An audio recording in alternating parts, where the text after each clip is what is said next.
Semangat pagi Indonesia, semangat, semangat, semangat. Semoga kita semua di dalam perlindungan Tuhan. Pagi hari ini kita akan BB ini bukan bawa badan, BB ini adalah bincang-bincang. Jadi kita akan bincang-bincang hal-hal yang positif, hal-hal yang membangun ataupun tentang bisnis.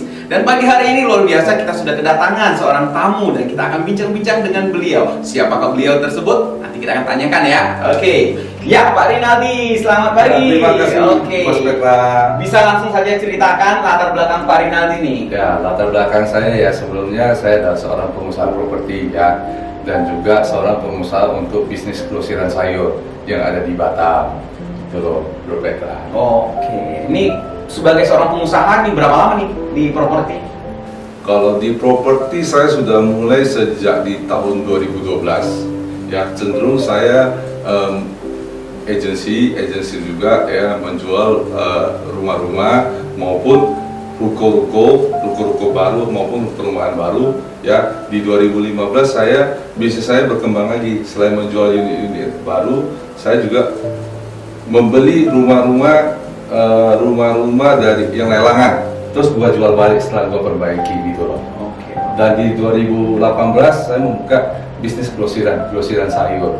Ya, untuk supaya sayur ke pasar-pasar gitu loh, pasar-pasar tradisional yang ada di Batam. Oke. Dan sekarang? Kalau sekarang saya di bisnis ya seperti Mas Petra tahu ya, di bisnis Tokyo Marine Insurance. Oke. Ya, bisnis di bidang pengelolaan keuangan. Oke. Ya. Jadi seorang pengusaha ya, dan beliau sudah cukup lama di ini properti ya. Sekarang pertanyaannya adalah seorang pengusaha properti ya, kok mau terjun sih ke dunia insuran gitu loh? Kok harus beralih nih? Pasti ada hal yang menarik gitu ya, kita dengarkan ya. Ayo. Ya. Nah, sebenarnya ini saya cerita flashbacknya ya. Ya. Sebenarnya kita seorang pengusaha selalu ya, pertama kali kalau ditawarin orang bisnis asuransi itu responnya gimana sih? Pada dasarnya ya pasti pertama kali saya diajak ya saya sangat negatif, Bro Petra. Boleh disurvei deh, dari 10 orang itu berapa sih yang memberikan respon positif untuk bisnis insuransi? Termasuk saya sendiri. Bahkan adik saya harus meyakinkan saya itu lebih kurang 2 bulan. Ya, baru untuk menggeluti bisnis ini. Nah, kita sebagai pebisnis, Bro Petra, biasanya kalau orang ya cenderung menawarkan suatu bisnis kepada kita. Ibarat bisnis buka rumah makan nih. Lu buka bisnis rumah makan ini, franchise-nya 1 bulan tuh omsetnya bisa 100 juta. Apakah gua harus besoknya langsung mempercayai itu bulat-bulat dan gua ikut membuka usaha tersebut? Ya enggak. Karena kita sebagai seorang pebisnis, kita harus pasti dong gua observasi duluan. Saya observasi, saya cari tahu ya, dan juga saya pasti akan terjun ke lapangan. Saya mencoba, kalau misalnya bisnis makan, oke, saya akan mencoba menu-menunya. Apakah sesuai yang ngomongin selera, yang bisa cocok di lidah kita mungkin ya. Nah, terus kita mengobservasi apakah bisnis ini rame nggak, yang beli itu gimana, antusiasnya gimana terhadap bisnis ini. Maksudnya orang itu mau repeat order atau apa, serami itu nggak kira-kira customer yang datang ya. Terus kita kan mesti lihat lagi omsetnya, apakah benar ya sesuai yang dibincangkan. Karena kita sebagai seorang pebisnis, setiap langkah kita itu kita nggak bisa secara sembrono melangkah ya. Nah, puji Tuhan juga ya, setelah 2 bulan ya, adik saya walaupun tetap mau follow saya memang nggak langsung mengiyakan, saya bahkan cenderung mereject ya. Tapi saya mencari tahu tentang perusahaan yang namanya Tokyo Marine ya.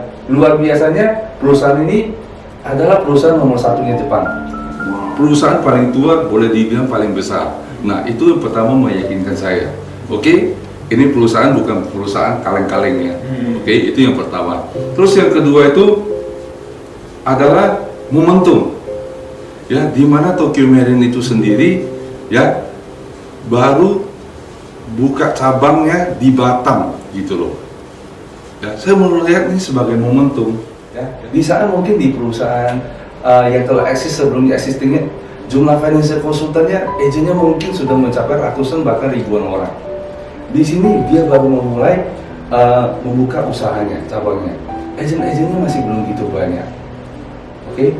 Terus saya melihat dari segi peluangnya, kita belum melihat dari segi produk. Nah, saya udah merangkum nama kita pebisnis, pasti dong pebisnis itu yang selalu dilihat adalah peluang. Setuju ya, Bro Petra ya? Nah, kita melihat dari segi peluang. oke, ini momentum. Karena yang main ini belum gitu banyak. Oh, itu udah nilai plus bagi saya. Walaupun pada saat itu saya belum tahu menahu soal bisnis, soalnya produknya apa, keunggulannya apa ya, saya belum tahu gitu loh, bro. Tapi menurut saya itu dua itu udah cukup menarik bagi saya. Kita memainkan, kita memulai bisnis ini sebagai pioner. Saya suka. Nah, ya kalau poinnya tadi saya melihat pertama salah satunya itu adalah bahwa potensi income-nya sangat luar biasa ya. Selain itu juga dia melihat latar belakang perusahaan yang cukup menarik seperti itu teman-teman semua ya. Oke, nah tidak semua orang akan menanggapi ini sesuatu yang positif. Tentunya pasti ada orang yang juga negatif nih. Bagaimana respon keluarga tentunya yang paling dekat ya, sahabat dan teman-teman lain ketika mengetahui Bro Rinaldi ini menjalankan bisnis insuran nih? Responnya ya cenderung ada yang positif, bagus, ada yang negatif. Tapi menurut saya pribadi, sebenarnya sebagaimana kita bisa menangkap peluang itu. Dan sebagaimana kita bisa mengelola bisnis ini menjadi positif di mata orang. Karena bisnis asuransi adalah bisnis menolong seseorang. Ya. Begitu loh, Bro. Ya, oke. Ya, teman-teman semua mungkin tidak semua orang setuju ya, tapi ya pastinya itu ketika Bro Rinaldi memilih, dia udah memiliki pertimbangan yang cukup lama, cukup ya itu bisa menjadi pegangan dia mengapa dia mengambil di insuran gitu ya. Dan teman-teman semua tidak gampang ya untuk menjalankan insuran ya. Mungkin pasti ada kendala-kendala. Nah, kita juga pengen tahu nih kendala-kendala yang dihadapi ketika menjalankan bisnis ini. Ya, kendala-kendala itu penolakan ya dalam bisnis ini udah pasti. Tapi bisnis apa juga sih yang nggak mengalami penolakan? Begitu loh. Terus pada dasarnya ya saya menanamkan sejak saya mulai di bisnis ini, sejak saya mengerti ya soal prinsip bisnis asuransi itu adalah menolong orang, Bro Petra. Ya, termasuk memberi orang lahan pekerjaan ya, termasuk sebagai customer saya menolong kamu mengelola keuangan supaya something happen ya, anak-anakmu, istrimu tetap terjaga, mereka dari biaya-biaya hidup itu nggak jatuh langsung begitu. Tapi ada yang mengcover, ada yang mengganti posisi ayah di rumah tangga tersebut. Sebenarnya tugas ini sangat mulia. Jadi saya selalu menanamkan hati itu bahwa saya menolong orang. Ya, dan itu sangat penting ya. Kita bukan cerita semata-mata soal profit, tapi kembali lagi saya menanamkan diri saya menolong orang. Simple. Oke. Jadi poinnya yang penting pertama, memang penolakan pasti ada. Bisnis apapun sih nggak ada penolakan ya, sama juga dengan bisnisnya dia. Nah, tapi poin pertama yang didapatnya adalah dia menjalankan bisnis ini dengan rasa tulus menolong orang. Itu poinnya. Ketika dia menolong orang, pastinya dia akan menjalankan dengan happy walaupun ada kendalanya tentunya. Nah, kita bicara insuran kan banyak sekali insuran ya teman-teman semua, mungkin ya teman-teman semua juga sudah memiliki. Nah, sekarang kenapa Tokyo Marine nih? Kenapa TMLI nih? Ayo. Oke. Nah, pertama dia ada perusahaan Jepang. Perusahaan Jepang. Iya, perusahaan Jepang ini ya menurut saya dari dulu ya saya sendiri sangat kagum akan budaya Jepang. Budaya yang menurut saya sangat luar biasa ya terhadap attitude dari pola hidup mereka. Ya, mereka adalah contoh orang yang sangat disiplin dan menjaga namanya nama baik. Ya tentu dong di bisnis ini saya juga nggak mau. Ibarat hari ini saya sudah banyak nasabah, tiba-tiba perusahaannya lari atau mungkin tersandung kasus. Wah, justru bahaya buat saya dong. Itu sama dengan menghancurkan nama baik saya. Saya nggak mau juga. Yang kedua itu adalah peluang. Suatu investor ya, suatu perusahaan raksasa yang datang ya ke Indonesia, terus dia membuka lahan pekerjaan di sini. Terus memang dia di bidang pengelolaan keuangan ya, dan kita salah satu menjadi seorang pioner di sini. Kesempatan menjadi pioner dan kesempatan menjadi mitra pertama dari perusahaan Jepang tersebut. Menurut Bro Petra sendiri menarik nggak? Suatu perusahaan raksasa yang datang mencari mitra bisnis. Nah, saya tahu bisnis ini akan berkembang besar dalam beberapa tahun mendatang. Momentumnya akan datang, ya. Makanya saya memilih di TMLI sih. Oke. Jadi poinnya adalah karena perusahaan Jepang, ya kinerjanya bagus. Kedua adalah peluangnya teman-teman semua. Oke.